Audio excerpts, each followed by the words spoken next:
Hello বন্ধুরা, কেমন আছো সবাই? চলে এলাম আবার একটি নতুন ভিডিও নিয়ে। আমি মৌমিতা, আমার চ্যানেল মেলবং বেঙ্গল ইন মেলবানে তোমাদের সবাইকে স্বাগত জানাই।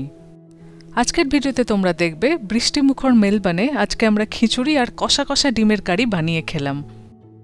আর তার সাথে সাথেই চলছে ওয়েদারের খামখেয়ালিপনা, ঘন্টায় ঘন্টায় কখনো বৃষ্টি কখনো রোদ্দুর। এই নিয়েই আজকের ভিডিও। চলো তাহলে শুরু করা যাক। দুপুর এখন প্রায় 12টা বাজে। আমরা সবে সবে বাইরে থেকে ঘুরে এলাম।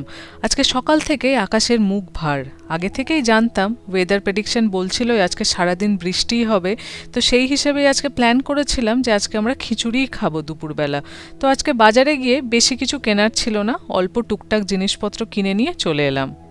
অনেকদিন বাদে জুতো ছাড়াই বাইরে বেরিয়েছিলাম চটি পরে। মেলবানে তো সবসময় জুতো পরেই বেরোয়, তো আজকে বৃষ্টির মধ্যে চটি পরে হেঁটে ঘুরতে বেশ ভালোই লাগলো। খুব একটা ঠান্ডাও ছিল না, 25 ডিগ্রির আশেপাশে টেম্পারেচার ছিল। হয়তো বৃষ্টি হওয়ার পর কমে যাবে। বৃষ্টির জল পেয়ে গাছগুলো তরতাজা হয়ে উঠছে। আজকে ভিক্টোরিয়া মার্কেটে গেছিলাম, সেখান থেকে কিনে আনলাম শসা, কিছু ধনেপাতা, তার সাথে ক্যাপসিকাম। ক্যাপসিকাম আমাদের খুব লাগে, আমরা চিকেনের সাথে ক্যাপসিকাম দিয়ে খেতে ভীষণ ভালোবাসি, রুটি দিয়ে তো দারুণ যায়।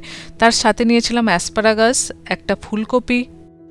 আজকে বাজারে ভালো কিউই দেখতে পেলাম, সেজন্য কয়েকটা কিউই নিয়ে নিলাম, আর নিয়েছিলাম একটা ব্রকলি। এই হলো আজকে আমাদের সবজির বাজার। এই ফুলকপিটা আজকেই লেগে যাবে, খিচুড়িতে তো ফুলকপি দিতেই হবে।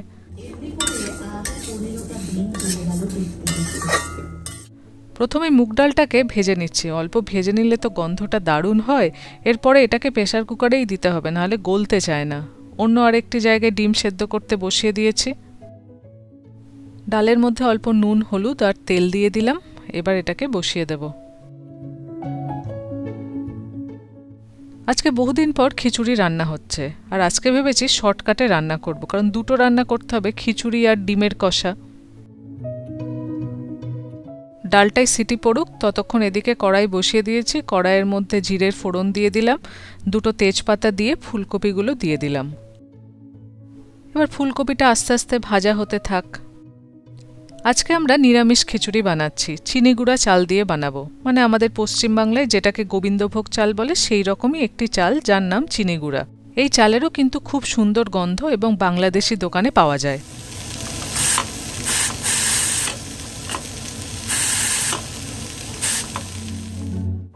ওদিকে ডালটা সেদ্ধ হয়ে গেছে, এদিকে ফুলকপি আর গাজরটাও ভাজা হয়ে গেছে। এবার মশলাটা দিয়ে দিলাম। এটার মধ্যে আছে আদা, কাঁচা লঙ্কা আর একটা টমেটো।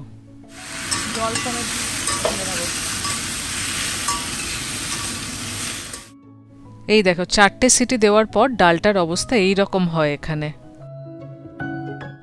মশলাটা কষানো হয়ে গেছে, এবার ধুয়ে রাখা চালটা দিয়ে দিলাম। চালটা দিয়ে বেশ কিছুক্ষণ একটু নাড়িয়ে নেব।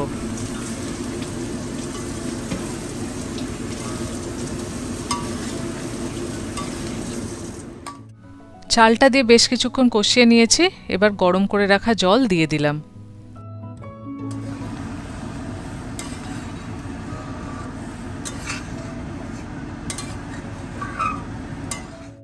মিনিট 5 পরে ডালটা যে সেদ্ধ করা ছিল সেটাও এবার এর মধ্যে ঢেলে দিলাম। শর্টকাট খিচুড়ি বানাচ্ছি বললাম না, এটাই হচ্ছে শর্টকাট পদ্ধতি।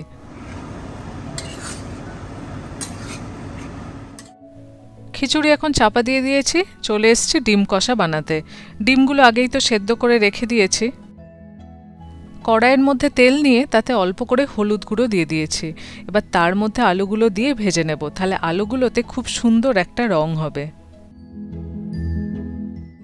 আলুগুলো অল্প ভাজা হলে ডিমগুলোও দিয়ে দিয়েছি, দিয়ে সবগুলোকে একসাথে খুব সুন্দর করে লাল লাল করে ভেজে নিচ্ছে। এইবার তেলের মধ্যে গোটা গরম মশলা, তেজপাতার ফোড়ন দিয়ে দিয়েছি। এইবার দিয়ে দিলাম কুচিয়ে রাখা পেঁয়াজ। পেঁয়াজটা একটু বেশি করেই দিচ্ছি, কারণ ডিম কষাতে পেঁয়াজটা একটু বেশি লাগে। এইবার পেঁয়াজটাকে ভালো করে ভেজে নেব। এদিকে খিচুড়ি অলমোস্ট রেডি। উপর থেকে অল্প করে কাজু কিশমিশ দিয়ে দিলাম, যাতে টেস্ট আরেকটু ভালো হয়। ফ্রিজে কিছুটা ফ্রোজেন পিস ছিল, সেগুলোও কয়েকটা দিয়ে দিলাম। মটরশুঁটি দিলে কালারটা কিন্তু খুব ভালো আসে।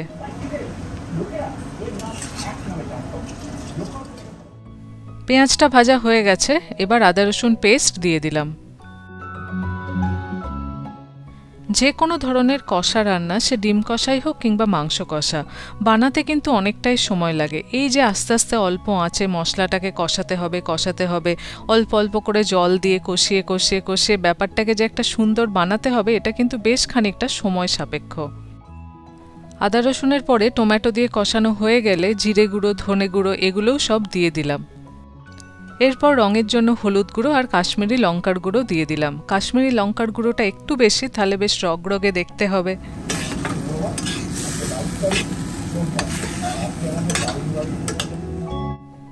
এইবার আস্তে আস্তে মশলাটাকে কষাতে হবে। কখনো শুকিয়ে গেলে অল্প করে জলে ছিটে দিতে হবে, দিয়ে মশলাটাকে কষিয়ে যেতে হবে।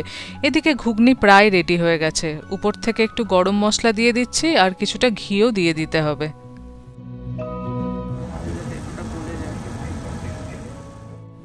খিচুড়ি বানানো প্রায় শেষ হয়ে গেল। এদিকে মশলাটাও প্রায় কষা হয়ে গেছে, আর কিছুক্ষণের মধ্যেই রান্না শেষ হয়ে যাবে। মশলা কষা হয়ে গেলে আলুগুলো দিয়ে দিয়েছিলাম, আলু প্রায় সেদ্ধ হয়ে গেছে। এবার ডিমগুলোও দিয়ে দিলাম, আরও বেশ কিছুক্ষণ নাড়াবো, তাহলেই রেডি হয়ে যাবে আমাদের ডিম কষা।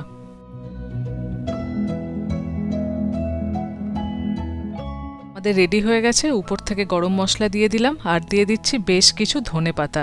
তারপরে নাড়িয়ে নেব, ব্যাস রেডি। ডিম আলু কষাটা দেখতে কেমন লাগছে বলো তো? আমার কিন্তু খাসা লাগছে দেখতে। আমি আগে যতবারই ডিমের তরকারি বানিয়েছি কখনোই খুব একটা ভালো খেতে হয়নি, কিন্তু আজকে চেহারা দেখে মনে হচ্ছে আমি যেন পেরেছি আজকে ভালো করে বানাতে। চলো এবার খাবার পরিবেশন করে নিই। গরম গরম খিচুড়ি।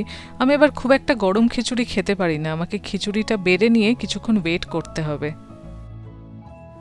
অন্য সময় আলুর দম বানালে কিছু ভাজাভুজিও করা হয়, কিন্তু আজকে আর কিচ্ছু নেই, শুধু খিচুড়ি আর তার সাথে ডিম আলু কষা। আজকে খিচুড়িতে আর আলু দিইনি, যেহেতু ডিমের তরকারিতে আলু আছে তাই খিচুড়িতে আর দিলাম না, বেশি আলু আলু হয়ে যাবে। 2টো করে ডিম আর 1টা করে আলু। কেমন দেখতে লাগছে বলো তো প্লেটটা? খাবার নিয়ে টেবিলে বসে পড়েছি, একটু পরে বসবো। খিচুড়িটা এখন ভীষণ গরম।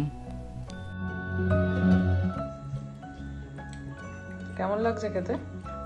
দুটোই খুব ভালো হয়েছে।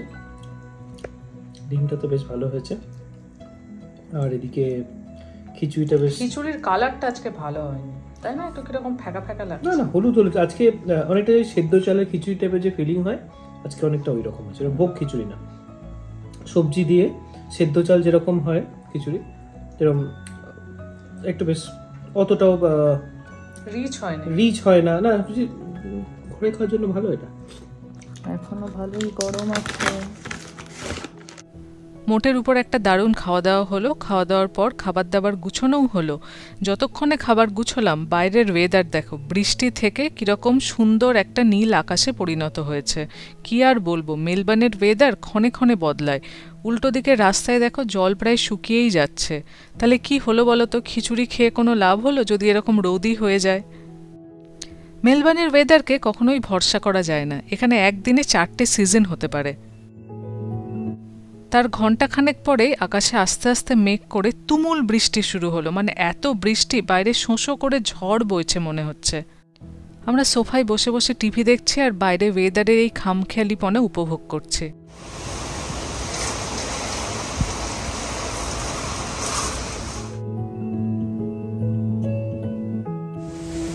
এর মধ্যে বাইরে গিয়ে দেখা গেল ছোট ছোট শিলও পড়ছে। কিন্তু মজার ব্যাপার হলো, তার আধ ঘন্টা পরেই আবার এরকম ঝলমলে সুন্দর ওয়েদার হয়ে গেল, আর তার কিছুক্ষণ পরে একদম টকটকে রোদ। চলো তাহলে আজকের ভিডিও এখানেই শেষ করছি। আজকের এই ভিডিও তোমাদের কেমন লাগলো আমাকে কিন্তু অবশ্যই জানিও। ভালো লাগলে একটা লাইক করে দিও, আর আমাদের চ্যানেল যদি তোমাদের ভালো লাগছে তাহলে অবশ্যই সাবস্ক্রাইব করে পাশে থেকো।